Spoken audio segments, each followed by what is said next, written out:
I'm doing a test first. All right. Everybody says they're ready, so let's go. Good too, though. All right, I gotta say, good morning, Dixie.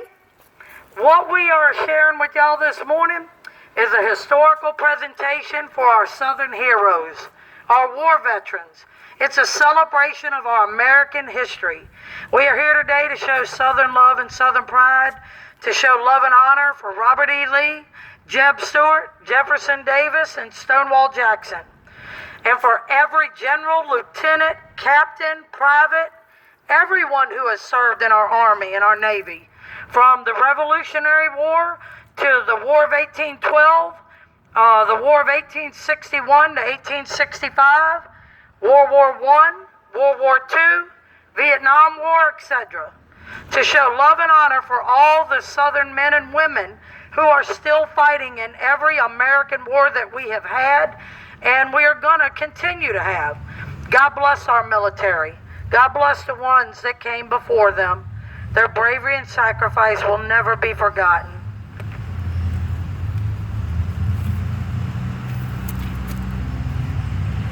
And we're here because of things that are happening in Richmond. You know, we can't be there to do this event. For everybody's safety, we're doing this the right way. And the first one we're honoring is Robert E. Lee. Robert E. Lee was an American and Confederate soldier. He was born in Virginia, the son of a Revolutionary War officer, Henry Light Horse Lee III.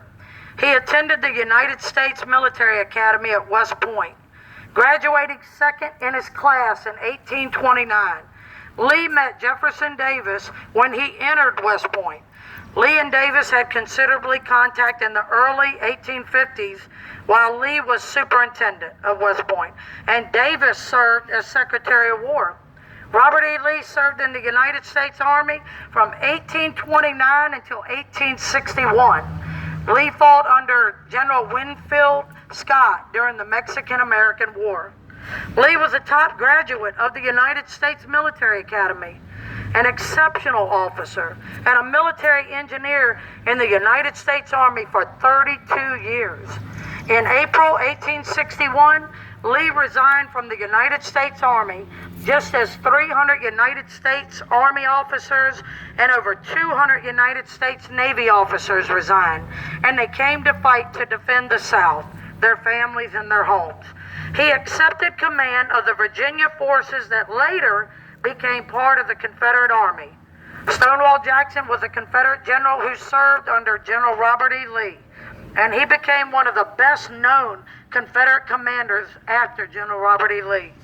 Jeb Stuart, a Confederate cavalry officer, also served under Robert E. Lee. Robert E. Lee went on to become president of what is known now as Washington and Lee University. Robert E. Lee had 7 children. 3 sons of Robert E. Lee's fought in the Confederate Army. Robert E. Lee's brother, Sidney Smith Lee, entered the United States Navy. He had, on-the-job training, naval education at sea. The Navy at that time lacked a land-based military academy. And he became a lieutenant during his 8th year in the Navy. Robert E. Lee and his brother served for more than 3 decades in the nation's armed forces, and each was also a native son of Virginia. Robert E. Lee wrote his brother a letter to let him know that he had to resign. Robert E. Lee's brother also resigned, and he joined the Confederate States Navy. Smith was appointed with 2 other men to invite Virginia officers who resigned from the United States Navy to join the Confederate Navy. Some of 114 officers alone would quit the United States Navy in April. As with most Southern veterans, he took with him the effects of 4 years of war on his body and on his mind. He returned home. He was 63 years old. And when Robert E. Lee died, he received an escort of honor consisting of officers, soldiers of the Confederate Army, a chaplain and other clergy, a hearse and pallbearers. General Lee's horse was there. trustees and faculty of Washington College, visitors in the Virginia Military Institute, citizens, cadets of the Virginia Military Institute, students of Washington College as Guard of Honor. Bells toll and minute guns salute, music played by the band of the Military Institute. The officers and the soldier who had followed the dead hero through the shocks of the battle were there in the chapel. The cadets that sat up all night with Robert E. Lee's body considered it a great honor. And Robert E. Lee died where he fell in his dining room. This is when the doctors would not let anyone move his body. And one of the cadets wrote a letter to his mother describing everyone wearing black and Lexington being covered in black. Businesses, the institute, the churches, the college buildings. It was like showing 6 months of mourning for Robert E. Lee's death. To me, Robert E. Lee was a well-respected gentleman, a father, a soldier. He was my hero. He was a patriot. And I'm here today to show love and honor for our Southern hero, our American Confederate War veteran. Jefferson Davis. Jefferson Davis was born in Kentucky. He was born into a military family. His father and his uncles were soldiers in the American Revolutionary War. And 3 of his older brothers fought in the War of 1812. He went to Jefferson College in Mississippi. He went to the United States Military Academy at West Point. In 1824, Davis graduated. And in 1828, he was 23rd in the class. From 1828 to 1833, he carried out his first active service with the United States Army. Davis fought with his regiment. He was promoted to first lieutenant to a newly formed regiment. He served as the unit staff officer. After leaving the military, Davis became a cotton farmer. In 1845, Davis won an election to the United States House of Representatives and claimed a seat in Congress. Accomplishments included orchestrating the conversion of forts into military training schools. In 1846, he resigned from Congress to lead the 1st Regiment of the Mississippi Riflemen in the Mexican-American War. And in 1847, Davis became a United States Senator from Mississippi. In 1853, Davis was appointed Secretary of War. In 1857, he returned to the Senate. Davis remained in the Senate until January 1861, resigning when Mississippi left the Union. Jefferson Davis became the only president of the Confederate States of America on February 18, 1861.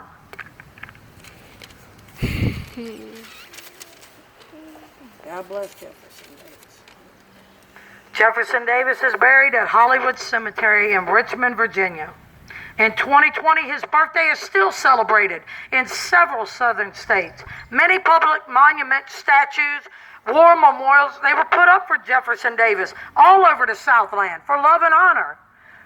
And it was a 5-day celebration in Richmond, Virginia, when Jefferson Davis and Jeb Stuart statues were unveiled. Thousands were in Richmond. It was a Confederate reunion. The Confederate veterans were in the parade. There were music, food, speeches. Sorry, I had something else to say, but it was pertaining to Richmond. I'm not going to say that. Moving on to Stonewall Jackson. We're honoring him today. Thomas Jonathan Jackson was an American and Confederate soldier. He was born in Virginia. His father died when he was 2 years old. Julia Jackson, his mother, was a widow at 28 with 3 children. When his mother died, he had to go live with family members. Whether it was an aunt or an uncle, there was verbal abuse, and it caused him to leave, and he had to go to another family member. Helping on the farm, he attended school when he could. Much of his education was self-taught. In later years at Jackson's Mill, Thomas served as a school teacher. He graduated from, let me get in the middle, y'all, sorry. He graduated from West Point in 1846. That was the United States Military Academy. He fought in the Mexican-American War from 1846 to 1848. In 1852, Jackson resigned his military commission and accepted a teaching position at Virginia Military Institute in Lexington, Virginia. Military historians regard Jackson as one of the most gifted tactical commanders in the United States history. His tactics are studied even today.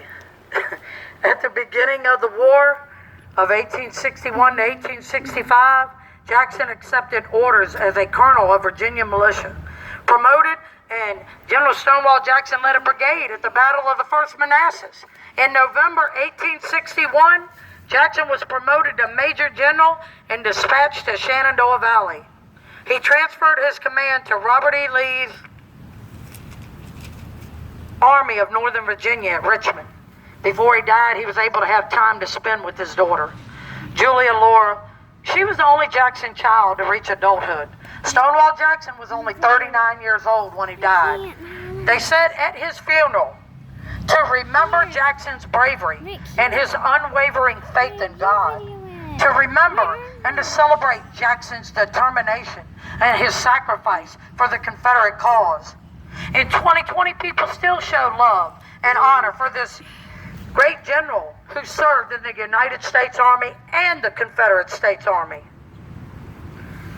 We're also honoring Jeb Stuart. Jeb Stuart was an American and a Confederate soldier, born in Virginia. He was a United States Army officer who became a Confederate States Army general. Jeb Stuart's father was a War of 1812 veteran. His great-grandfather, Major Alexander Stuart, commanded a regiment during the Revolutionary War. And Stuart was educated at home by his mother and tutors until the age of 12. He entered college when he was 15. In 1850, Stuart was accepted to the United States Military Academy at West Point. He graduated in 1854. He served in Texas and Kansas with the United States Army. He resigned when his home state of Virginia succeeded to serve in the Confederate Army. First under Stonewall Jackson in the Shenandoah Valley. He played a role in all of the Army of Northern Virginia's campaigns until his death. Stuart never came home, just like Stonewall Jackson. They both died during the War of 1861 to 1865. Stuart was mortally wounded at the Battle of Yellow Tavern in 1864. He was only 31 years old when he died. Stuart is buried with full honors at Hollywood Cemetery in Richmond, Virginia. Stonewall Jackson's wife, Mary Ann, wrote to Stuart after Jackson's death, thanking him for a note of sympathy. A part of the letter said, I have frequently heard him speak of General Stuart as one of his warm personal friends, and also express admiration for your soldierly qualities. Stuart was the only man in the Confederacy who could make Jackson laugh and dared to do so.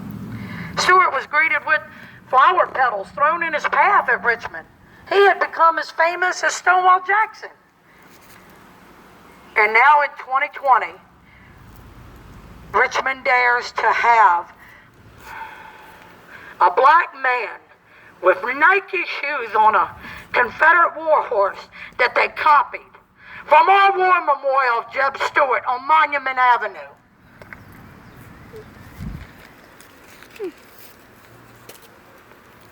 Here's just a tiny part of when Jeb Stuart and Jefferson Davis statue went up. It was the spring of 1907, 42 years after the end of the Civil War. Richmond was flooded with war veterans and tourists for a 5-day celebration of the city's two newest Confederate monuments. And it was the 17th reunion of the United Confederate Veterans. First, on May 30th, the statue of Jeb Stuart was unveiled by his 8-year-old granddaughter, Virginia Stuart Waller. The following Monday, on June 3rd, the monument to the President of the Confederacy, Jefferson Davis, was dedicated. With the thunder of cannon and the waving of flags and singing of the children, playing of bands, Jeb Stuart's statue is unveiled. Parades had nearly 10,000 men who participated. The veterans assembled in Richmond for the occasion. The Washington Herald wrote, again, the streets of the old Confederate capital quiver and rumble beneath the tread of marching men in gray. They poured into the city from every point of the compass, swelling the great throng that was already here. Never before has the city been so crowded. The Times-Dispatch wrote that 80,000 grateful sons and daughters of the South lined the way of the parade. Alexander Gazette wrote that it was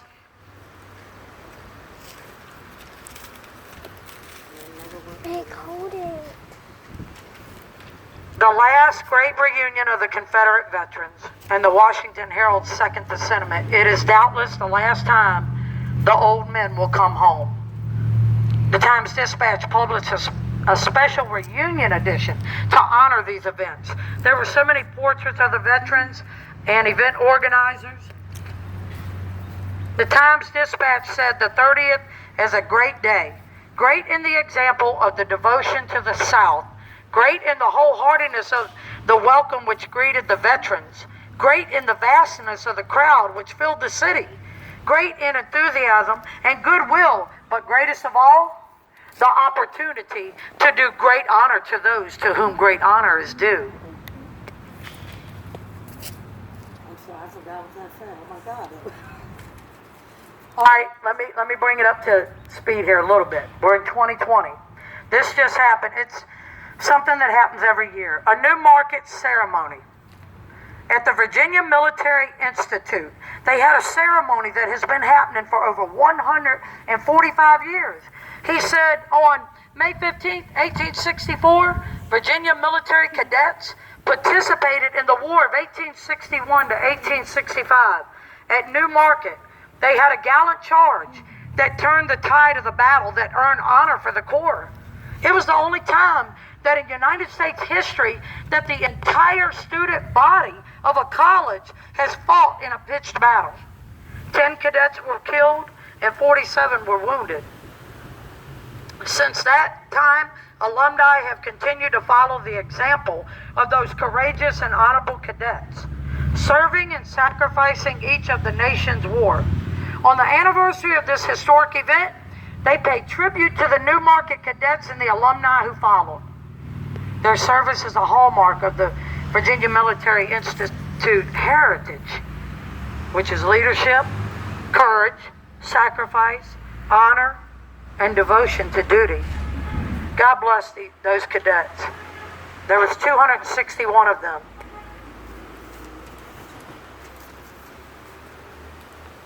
This is for Wayne Ritchie, who couldn't be with us today, aka Matthew Brady. And this is a poem that he wrote. In keeping the spirit of Matthew Brady, all very just a little longer, he said, I would like to offer you, my friends, one of my over 80 poems directed towards the Civil War. The idea for these written words come from images of Miss Rose O'Neal Greenhower, who became known as the Confederate Rose. The Confederate Rose. Look at this beauty here. It is a wonderful, amazing rose. It grows only in the South. Why is that, do you suppose? Ask any good Southern gentleman. I'll bet that he knows.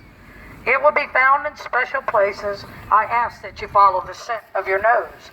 She helped to preserve the honor of the Confederate South in ways that no one never knew came mostly word of mouth. General Jackson was her favorite. She knew that he was very strong. She knew what she was doing, and never was she wrong. Rose knew her men were fighters, and they may need a helping hand. She always kept her talents close to heart. I trust you understand. There is no telling how many secrets that this Rose found out. When she was discovered, she left this nation filled with doubt. The North sent the Rose to prison, for they knew not what to do. They banished her to England. They did not have a clue. The South had ties to Her Majesty, helping a nation on the run.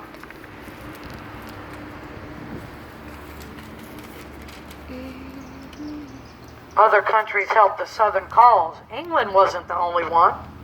You may see this rose all over the South. It will light up your face. They have been spotted in Lexington, Jackson's final resting place. In late fall of '64, the South tried to bring her home. The Union Navy turned the Wilmington Harbor into a battle zone. The little craft that held the Rose had capsized, and it sunk fast. Rose had gold laced in her petals. They knew she breathed her last. Now roses grow in Oakdale Cemetery.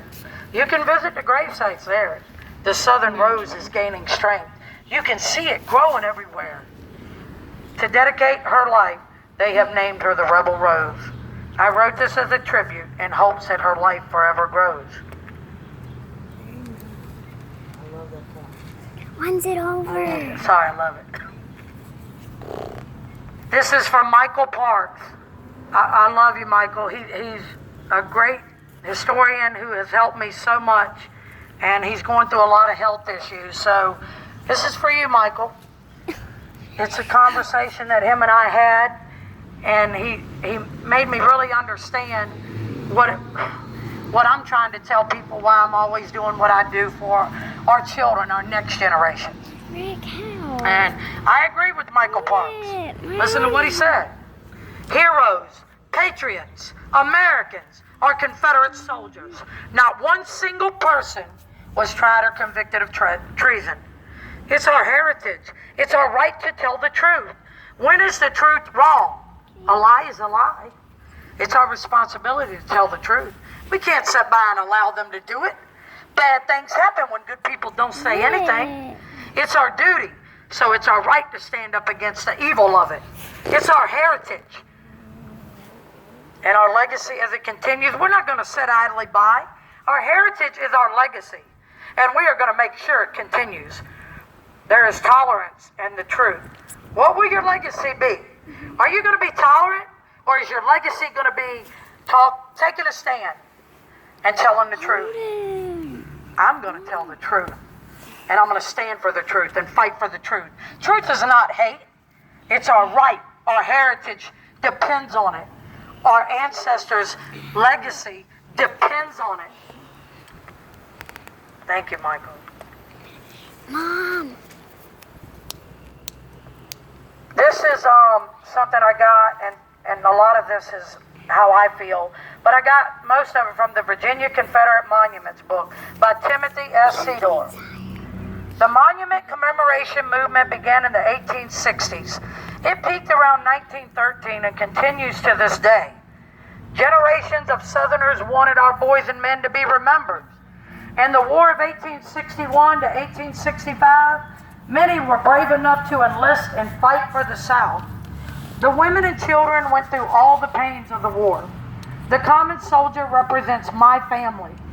God bless every artist who created our war memorials, our works of art, our Confederate statues. Our Confederate statues were made for our children, for our next generations, to remember our war veterans' bravery and sacrifice. Now, during the funeral era, 1861 to 1889, it was only natural to retrieve and identify and bury the dead. Monuments often presided over mass burials. In the immediate post-war era, enormous effects were made to collect, identify, and rebury the dead, and to place monuments over them with attendant ceremonies. In the celebration era, 1890 to 1920, mourning became celebration. To celebrate a monument properly, then, is to incorporate it into the everyday life of our society at all levels. So, it was the peak of the monument development. That's when it occurred during those years. City centers, parks, and battlefields were chosen more often as sites than cemeteries were. In small towns and rural counties, it was the courthouse, not the cemetery, where sculptures of Confederate soldiers were placed. By 1920, nearly every courthouse in Virginia had a Confederate monument. There were dedication ceremonies. Attendance at the ceremonies were often enormous. Crowds estimated in the hundreds of thousands. They gathered for the Lee and Davis monument dedications. When the, like I already told y'all, when the Jeb Stuart and Jefferson Davis statue went up, it was a 5-day celebration. The wives and the daughters of the soldiers The United Daughters of the Confederacy, Sons of the Confederate Veterans played a role in the monument movement. Women played a role in the monument movement. That was fundamental to its success. Many chapters of the Ladies Memorial Association had to organize committees and identify, collect, and bury the dead. The United Daughters of the Confederacy, founded in 1895, continued in and expanded that role. Women initiated and sustained the fundraising for most monument projects, often for decades, until completion. There's also statues of war horses, tributes to the war horses. There are several sites. Richmond's soldiers and the sailors' memorials are documented. Our statues and monuments represent many people. Confederate soldiers were native tribes, blacks, Asians, Texans, Mexicans, Irish brigades, Jewish people, Germans, whites of many nationalities. They were our sons, brothers, fathers, cousins, and uncles of the South. And their bravery and sacrifice will never be forgotten. It's love and honor and respect for our dead. We will never forget who we are and where we come from. We are Americans. We will always stand for our American rights and our birthrights. And this is what brings me here today. I was born and raised in Virginia. I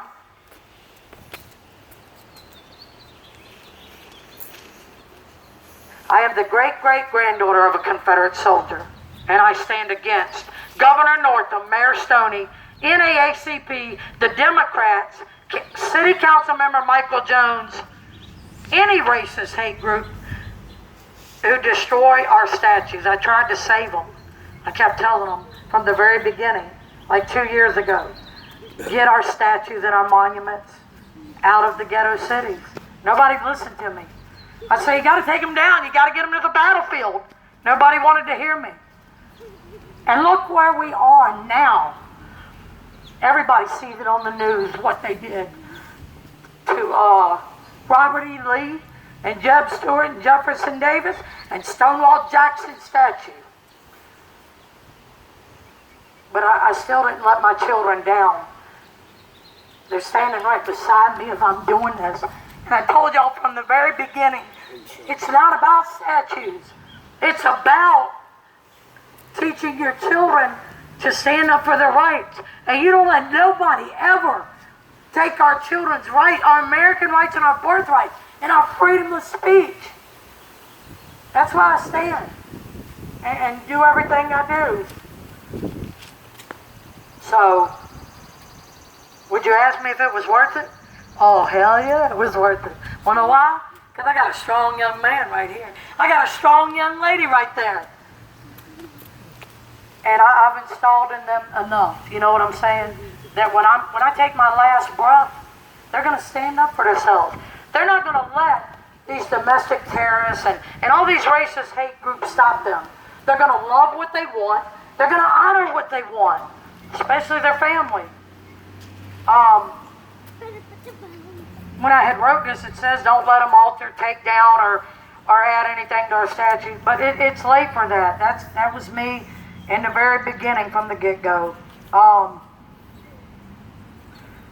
But y'all, what I'm trying to say is y'all know what they represent.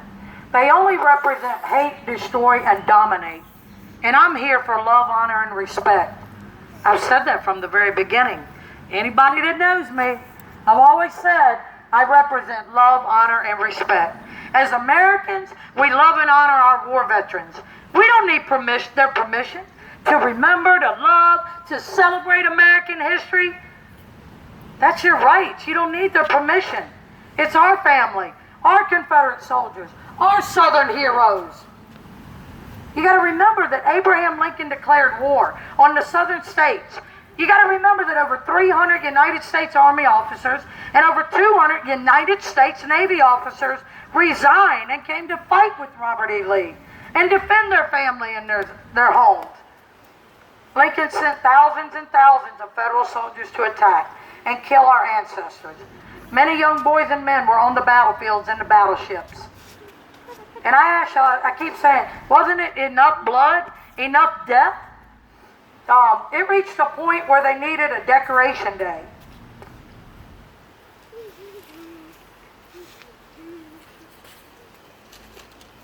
To put flowers on the graves of the soldiers, gathering the dead, trying to give a proper burial to many sons and fathers who never came home. And many graves were known as unknown soldier. There was taking care of the wounded, there was rebuilding, there was working hard to save money for the statue, the monuments, for we now had over 200,000 Confederate dead. As all this was taking place, the federal soldiers were doing the same thing, making statues and monuments for their dead. This was done for love and honor, and that's what we are reminded. We remind our children of the ceremony, the speeches, the parades, the food, the music, the reunions. And I can't believe that the law doesn't even stand now to protect them and preserve them. These hate groups, I don't know, they got permission. You're allowed to disrespect the dead now and destroy whatever you want. It's so sad. It's evil at its best. That is evil at its best. We must, never mind, I can't read that. When I wrote this, it was saying we must stop Governor Northam. Too late for that, right? Too late for that.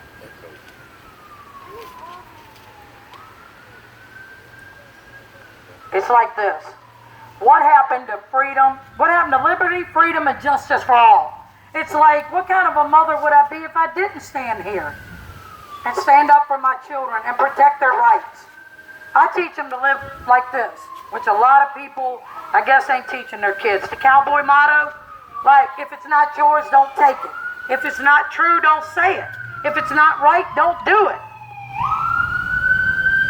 It's simply stop all the hate, stop all the destruction, and stop dividing us.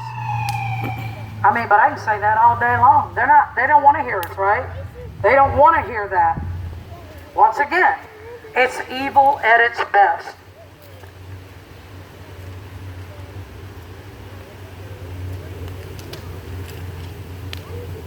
That was it for part one. And all I can say, the evil that's going on all around, they need to get down on their knees and ask God to forgive them. Amen. Yes, ma'am. Amen.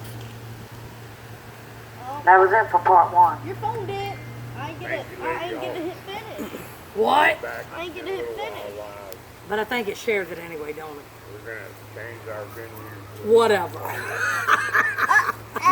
Mike, Unreal. this area right here echoes Yeah, that thing hurt my. Oh, cool. on that boogie set. That's good. At least we know they heard them. Tammy, Yeah, they you have to do my hair again. Bye. So was it too much? What'd you think? Look, the way